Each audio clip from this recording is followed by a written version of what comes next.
Yeah, Or what's under their photo? yeah, let's do this. Yeah.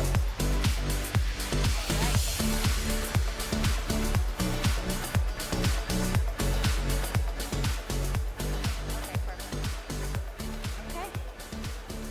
Good? Good, guys? All right. Hey, everyone. How are you? Please listen to our panel, please.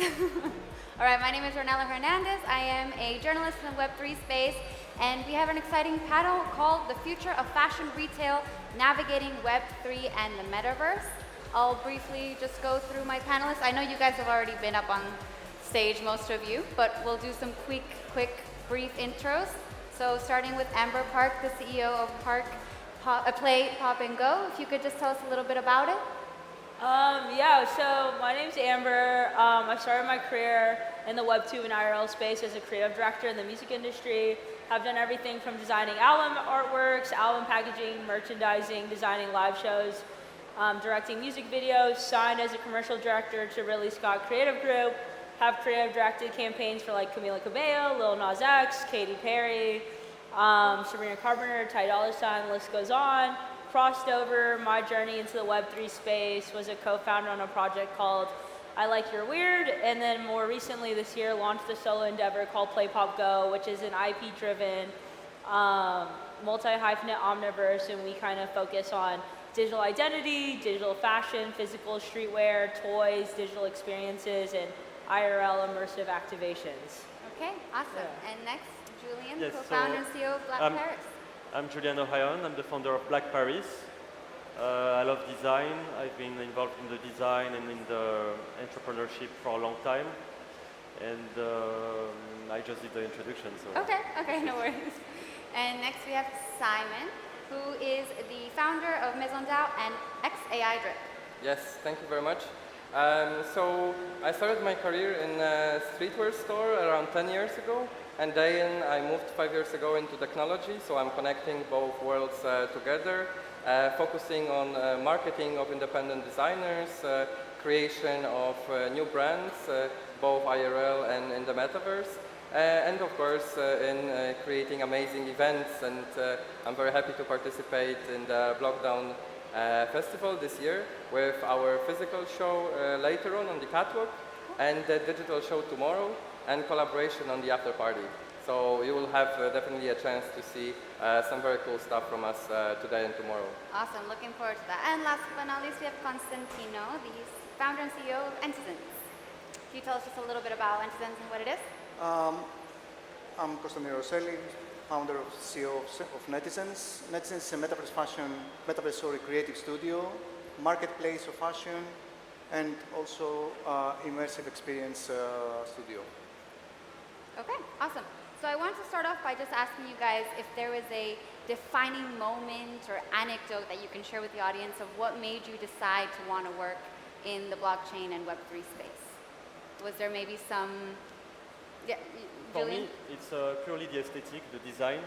So I came when it was like, you know, Nifty Gateway, Maker's Place, all this, like, it was purely visual, you know, and all the NFT, all the 3D work, I did it myself.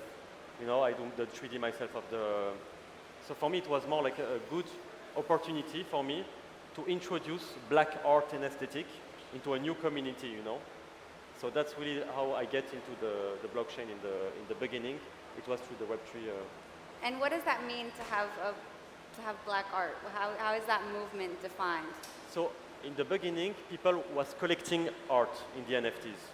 So they were like purely collecting these NFTs for the visual purpose. That was in 2021, you know. And me, since I have like a lifestyle and aesthetic brand, it fits perfectly. I was looking actually to expand the digital products, you know. So that's how I came into this actually. So I was like, I just started to learn 3D, like 1-2 years prior to that, but like crazy. I'm very passionate about what I do. So I was working until 5 in the morning. So then I was like feeling ready when it came out. It was just very hard to do some drop in a collaboration with Nifty Gateway and stuff. It was the craze, you know. But, right, so it was like the next logical step for your brand. Okay. Yeah, and after the PFP collection, I didn't want to do it because in the beginning it was seemed as like a kind of a scam, you know. to do like PFP collection in the very beginning 22.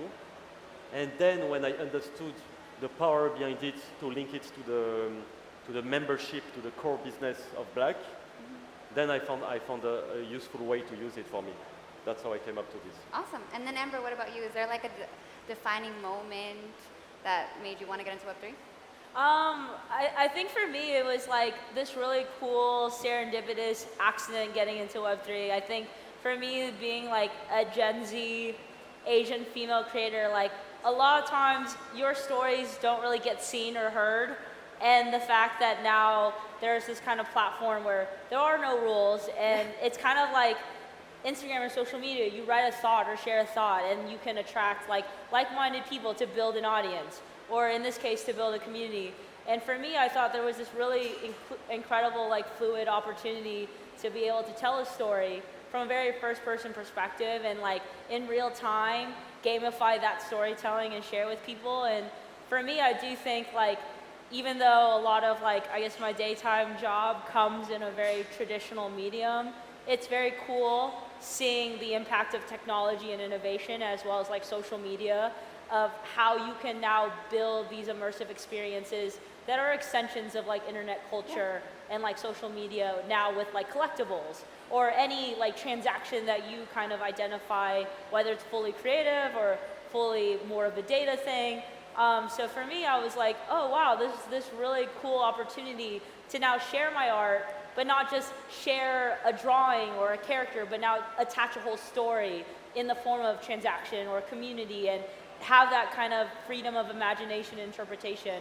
And also for me, I love cute things. I love Hello Kitty. I love Babe.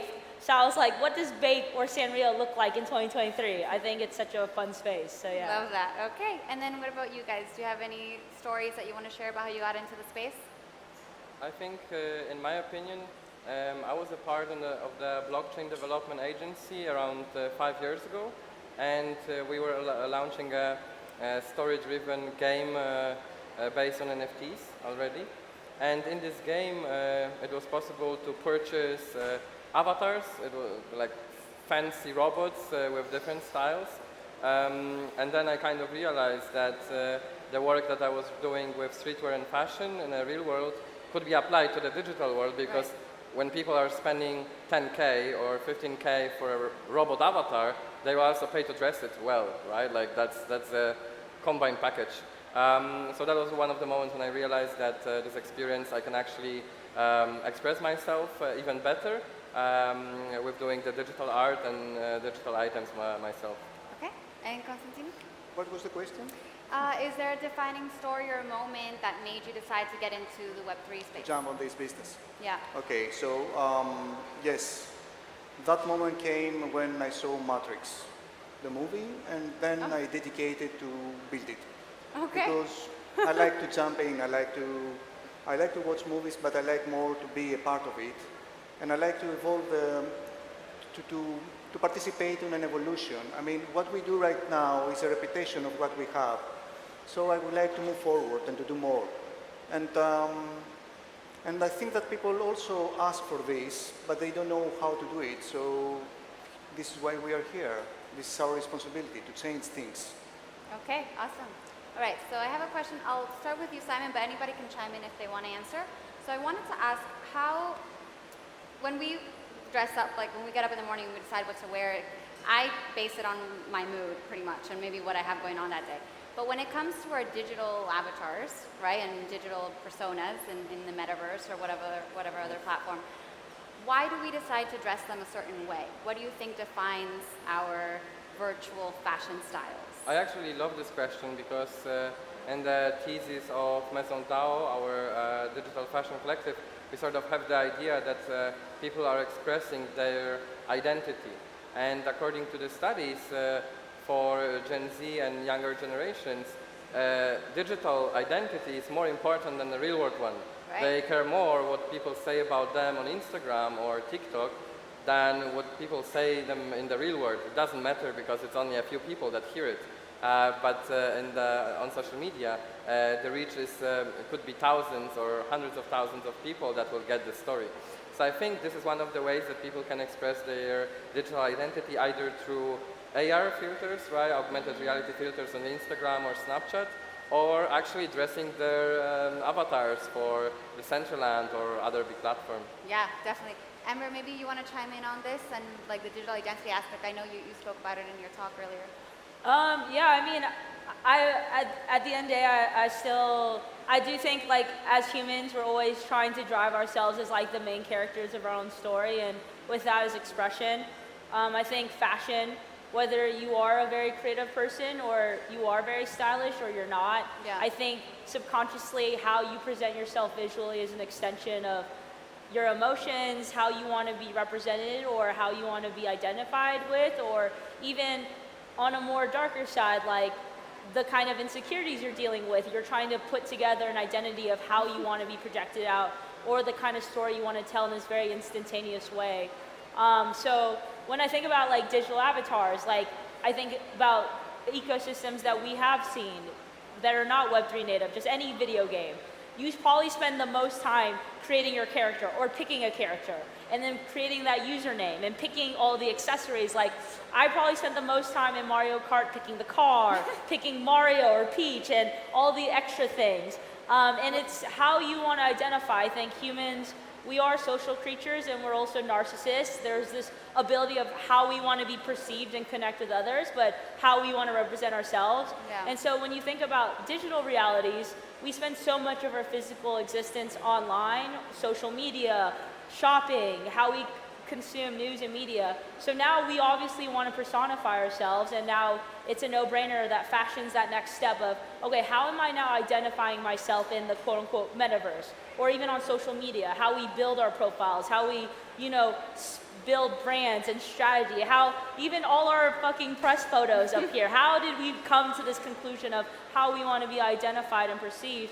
And I think that's such an incredible thing about when you think about blockchain is, now all these quote-unquote transactions, it allows that ability to tell a story in a very deeper experiential way, and it's a lot more immersive, and it's taking applications that we know with like video gaming, online shopping, and kind of allowing that kind of next evolution of how we look at internet, how we perceive all these different things, and building a more interactive sense of ecosystem. And I think what's really exciting to me is all of us are building very different projects. Yes. But the cross bridges is now we can integrate. Like I can probably now, as a PlayPop Go avatar, enter Black Paris and have a very different experience and have that real-time feedback. And so to me, that's the really exciting thing about like thinking about that digital global imprint, and now having that way to identify ourselves and travel between our different realities is really exciting.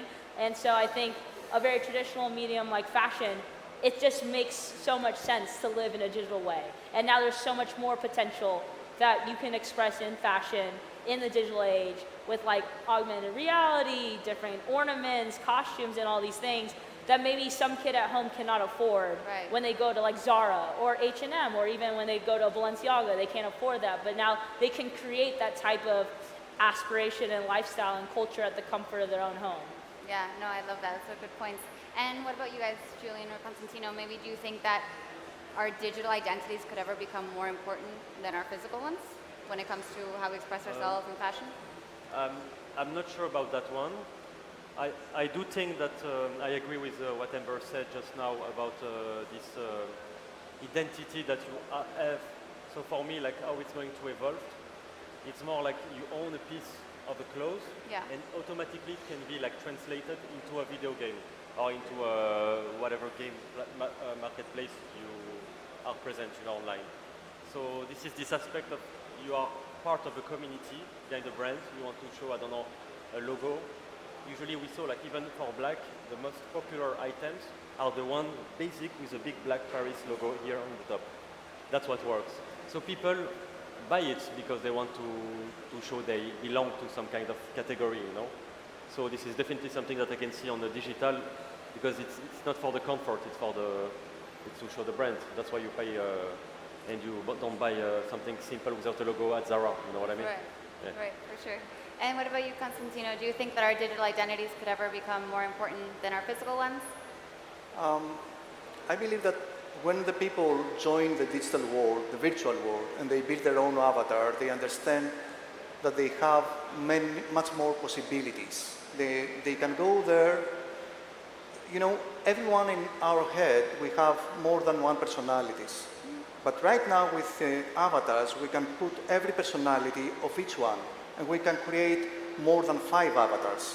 And at the same time, when we realize that we can give a visualization of what this personality is inside of us, so let's say that someone is a guru on the kitchen of creating good food, but at the same time, he's working on something else. He's a carpenter. So he can put those 2 personalities inside and communicate with those people, with the people around, with the different personalities. So some people, they will know him as a carpenter. Some other people, they will know him or her or them, I don't know, as a chef. So it's the ability to, when you do that, because you know the problem is that we speak about the metaverse and virtual reality outside of the metaverse. So when you join it, so when you go in there, you understand that you can live a whole life beyond reality. And this gives you a much more perspective of what life is. I love that. All right, and so since you all come from different backgrounds, I wanted to ask, how do you differentiate your brand and compete against maybe major fashion houses or just other major well-known brands to come above them in the space? You can go. Yeah, okay. My brand is differentiate because I don't focus on physical world at all. Okay. I focus only to Generation Alpha. I know that those people, they will build the future. So I care about them. So, for example, I built a huge community inside of Zepeto that the majority, the 75% of the people inside is Generation Alpha. So the new Chanel, it will be a girl of 10 years old, and they already sell everything there. And I try to build a community of designers that they don't have the need of intermediaries, the need of go to the fashion shows or to go to the trade fairs or to go to the showrooms or to pay for PR.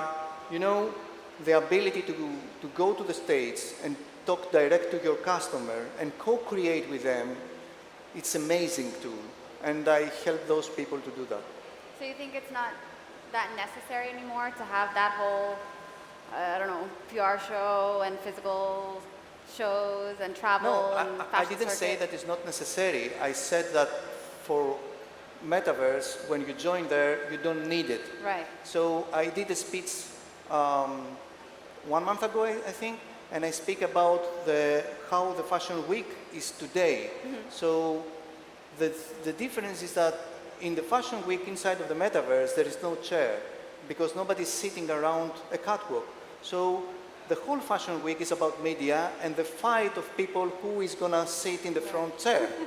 So in the Web 2, we solve this by putting influencers on the same chair that used to be the Vogue. But in the Metaverse, there is no chair at all. So why you don't need a catwalk? You need a different situation. You need stories. You need to allow people to buy something and play with that something inside of a story, like a game. So this is why you need to build a story and a gamification of the story. And then you blend and collaborate, co-create together with your customer things that you have to do, because they will be the protagonists, the heroes of your story. And then we'll teach you where they want to go. Yeah, no, the gamification element is important. I'll ask about that later. But I wanted to hear from you guys and how you differentiate your brands from other well-established brands out there. You want to start? Amber?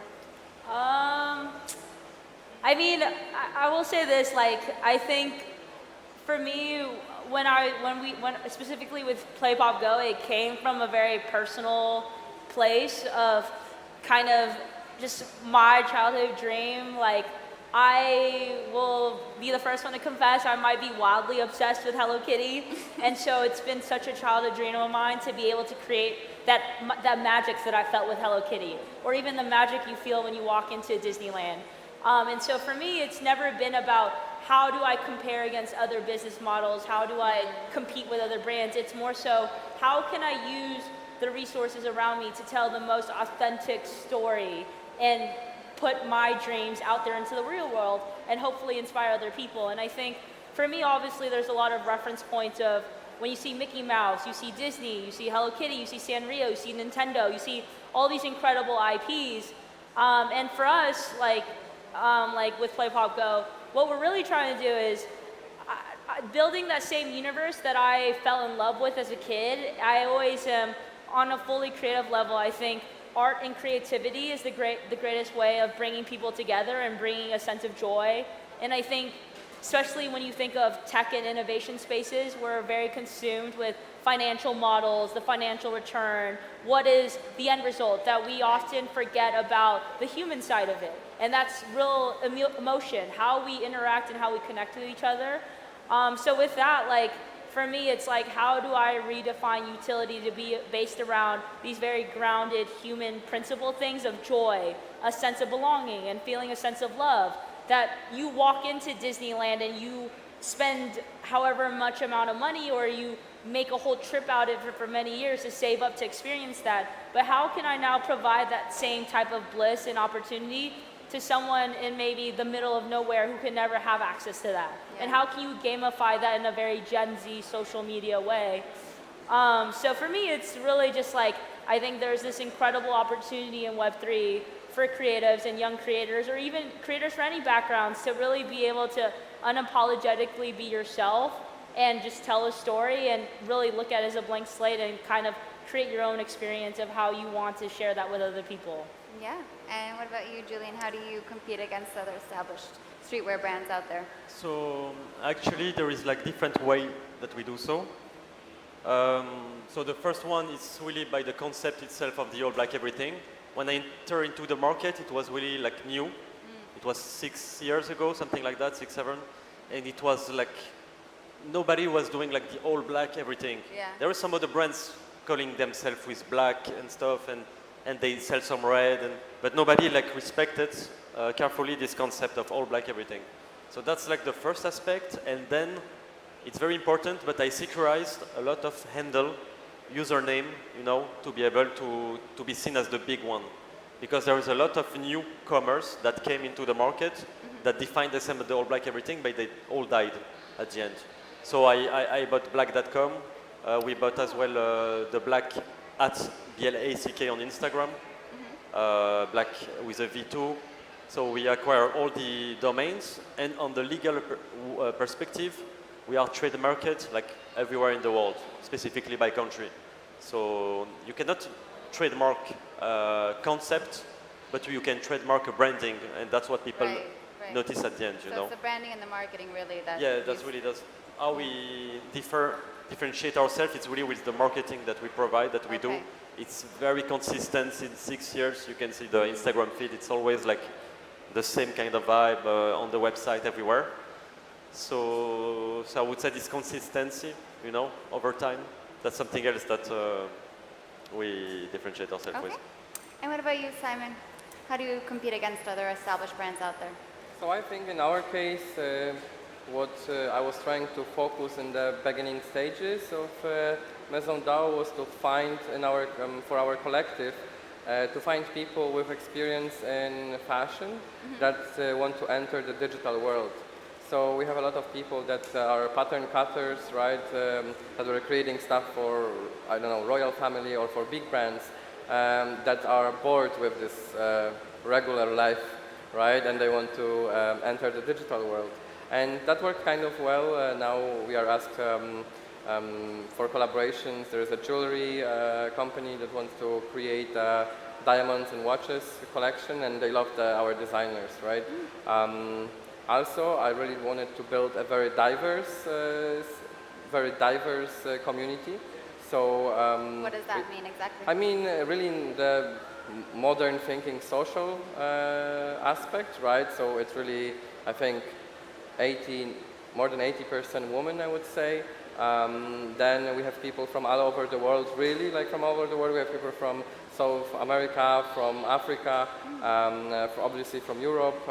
We have people from Asia, and this group is collaborating to bring events and projects together, right? They collaborate on movies together, on fashion movies, fashion videos. So that's what I love about our aspect, and I see right now that more and more brands and other projects, they want to collaborate, and that's why we also created this year XAI Drip, which is an AI-driven magazine, where we're gonna try not only to highlight our community, but also other projects, other initiatives, focusing a little bit more on the intersection of artificial intelligence and fashion, because we believe that this technology will have a very big impact on what and how we are designing items. But on every industry, really. Exactly, you can just see, right, on social media. But I think what's important is to have a human touch, to have a human, identifiable human behind it, not just effects of technology itself. And that's what we want to bring to the table, AI with human touch. So let's see. Yeah, definitely. And then something that both Constantino and Ember, you guys touched on, was the gamification aspect. So why is that so important to have interactive and gamified experiences for users, especially when it comes to Web3, but just I think in general nowadays, given the Gen Z and Generation Alpha and their behaviors? So either of you can take that one. What was the question? Oh yeah, sure. So why is it so important to have interactive, gamified experiences when it comes to Web3 companies, but just in general nowadays? Okay. Yeah, okay. Yeah. You want to go first? I mean, for us, like, when I use the word, like, I guess gamified or even think about gaming, to me, sometimes it's like, we don't really treat ourselves like a traditional video game company. Like, yes, in phase 2 and beyond, we do want to build, like, our own independent platform. But I do think, like, it's an incredible model when you think about a company like Apple. They've built an ecosystem at the fingertips of the user. Yeah. You buy the iPhone, then you buy the MacBook, then you buy the iPad, the Apple TV, everything gets into the Apple Cloud. Like, all of this creates this playable user experience and ecosystem, which is crazy to think about it. Even when you go to Disneyland, you're building your own ecosystem. You buy the Mickey ears, the Disneyland ticket, you're buying the snacks, the food, you're going on the rides, you're entering an ecosystem. I think about gamified, at least in my terms, it's even social media. You're gamifying your life. Like, how you post, how you interact with your friends isn't maybe how you're feeling in that moment. Like, sometimes I tell my friends, guys, I have so much work, I can't go out tonight. But I'm sending them memes on my Instagram DMs. And to me, I think about, when you think about gaming or gamified, it's more of that aspirational, emotional component of, you know, I think the world is so dark. Everything is so serious. There's this bottom common denominator of, like, why can't we make life fun? Shopping, how we dress, how we consume culture. All of these things are, like, beautiful creative outlets for all of us as individuals to express ourselves.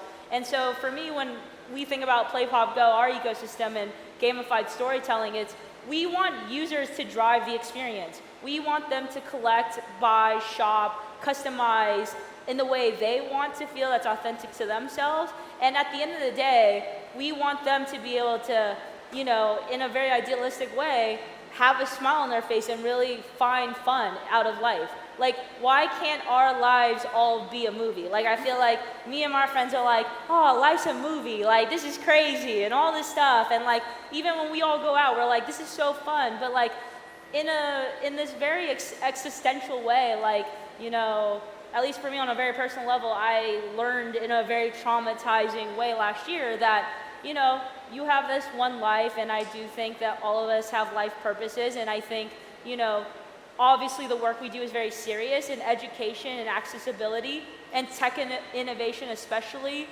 only matters when you're making our world a better place. But I do think sometimes we discount that sense of human joy and just having fun. And I think happier people are actually the most productive people. Happier people who have more fun and experience joy are the nicest, kindest, most productive, and they actually add value to the community. Not that everything has to be value-driven, but I do think that especially spaces like this, we're so caught up on smart contracts, tech, is this fancy, does this look cool? Which is so important because that is how the world operates. But I do think that, you know, human connection and empathy is something that is so important that, you know, for me, that adds back to this like gamified experiences. You don't have to go to a platform or spend billions of dollars investing into something to provide a game for a user at home. You should be able to bring that human emotional connection. That's the whole reason that drives them to want to go experience that community and platform. Yeah, no, I love that. And the fun element, like you said. Yeah. All right. And what about you, Constantino? I can agree more with Summer. She said everything. Okay. But I just give you an example. We build right now a platform to celebrate the 100 years from Maria Callas. Maria Callas was the most famous soprano in opera ever lived. And because she was lived in the years of 50s, there is not so much videos and everything, but she connect her life with scandalous of rich people around. She struggled as a woman to find her first steps, and also she was ambitious to do a career. She was the most brilliant, let's say, example of today. So we took her life and we put it inside of a metaverse game and in an opera. And the visitor doesn't go to see like a museum, you know, videos or read some things or see things about her, but the visitor enters with a role. You have the ability to go inside that as a fan of Maria Callas, as a producer of the opera, or Maria Callas herself. And you have to pass things and to play the game, and in that way you realize what happened in the opera as a producer, the responsibilities you have, how important was so many things, so you learn about the opera. And the second thing is that if you go as Maria Callas, you learn through her eyes what was her struggles, what her ambitions, what she thought about everything. So and in that way, we want to bring it in this century to empower women and to show to them that an icon person for them, she passed the same things in that years of today. So, and this important thing is you cannot have it with any other tool than only with Web3 technology, the virtual reality and the games. And we narrate the story through your own eyes. Yeah, no, I think the metaverse is great for like education and history, like you just mentioned. We need more of those types of experiences. And then what about you, Simon and Julian? Why do you think that gamified experiences are so important to the space? So actually, we already put a lot of gamification into the company, but we are more of a Web2 established brand before being a Web3 brand. This is something that we implement, you know. So for us, the gamification is, for example, we release like Blackmoji. It's like an application where you can get all the emojis in black. Okay. You know, and it was crazy. We get like I think it was 50,000 downloads the first day, something huge. We did as well some NFC cards that you can get with the black Paris, like a credit card, all matte black, you know, with the black branding on it. So it's kind of gamification and a nice to have, you know, addition. And we have as well the presets, so you can put the black filter on your own photo, you know. Yeah. So all these kind of little games, let's say, you know, help us to get more visibility online, you know, such as, for example, we did the wallpapers, one with the Joker in all black, and this one was downloaded like 100 millions of times. It was like, I saw even on the plane to go somewhere, like someone with the wallpaper that I designed, you know, on their phone. Oh, that's so cool. So yeah, that was so cool. So people like the customization aspect of it, I think, yes, the it's most. a lot of little goodies that help to have like a real experience to enter into the branding, you know, for the customers. So that's part of the ecosystem of Black. That's what I'm trying to achieve. And what about you, Simon? I think in my case, what I like is also gamification of creation itself. So allowing designers to compete in challenges we co-organized with Fashion AI a competition where the artists could create a collection with our topic, and then it will be a part of our first magazine. They will have also alternative covers. So I think the gamification works with everything, not only on the side of the user, but also can work well on the side of the designers. Okay. It could incentivize them, right, to create some special things, and then really got recognized for it. Okay, no, I love that. All right, so we're running out of time, and I wanted to just ask one more question to each of you. What would you like to see in the next year in metaverse platforms? Like, is there one aspect of it that you would like to change, something that ideally would happen so that more people will be visiting metaverse platforms? I can start. Like, I have one sure thing. I would like that the feature would exist to allow hundreds or thousands of people to participate in the same event at once, so you can have a proper concert or a proper festival. Because right now the technology, obviously, it's kind of limited in many ways, and either it has to look super bad, or it's very resource and energy taking to create a big show. So I would love, for one event we had 1,400 signups, but the limit on spatial was 50 people. So people get the real world experience of standing in the line, being thrown out, because they couldn't enter a digital space. I think it's kind of funny, but yeah, it would be better to just have hundreds of people at one stage. Okay. Constantino? I would like to see more bravery in investors. I would like to see investors that they are bold and they want to invest to the future, not just to make money with an opportunity of 1 year. I would like investors to become more visionary and to think that they build a future, not just a company. Okay. Julian? For me, I think like a better integration with the Web 2, you know, in general, because what I feel it's lacking in the Web 3, it's something more concrete, something more.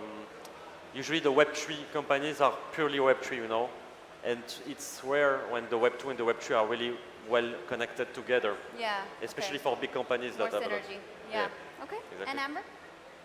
I think just like more vibes. Like I feel like sometimes I go on and like it's a little sterile. Yeah. Sometimes a little nauseating. I think everyone just needs to loosen up and have fun. Like guys, we're like in a new industry. Like it's exciting. And I think more voices need to be amplified. And honestly, I mean, I could talk about this forever, but I think NFTs were the worst use case of Web3. Really? I think it just like destroyed this opportunity for inclusivity and bringing and onboarding a whole mass audience of people to really enjoy the experiences. Like, I don't know. I do think, I hope in the next year, and I think, you know, I shouldn't be saying this in a public setting, but I think the bear market was incredible. It really filtered out what the intentions of technology was. Why people want to build, why do people want to share their story, and why people want to create. And obviously, this is such a new industry. Like, we're going to have tons of highs and lows. But I do think, like, the intention of the space and what people are really excited about, I hope it onboards a lot of more compassionate people who can feel that they can share their story, as well as when you look at a mass audience who think NFTs are scams, they should be like, wait, this is actually super fun and super cool, and this technology is super digestible and user-friendly, and I don't need to learn verbiage in order to start adopting this incredible way to start having user transactions. So yeah. Yeah, me too. I think we all want that. More vibes. All right, well, thank you to our panelists, and thank you guys for listening. Enjoy the rest of the day.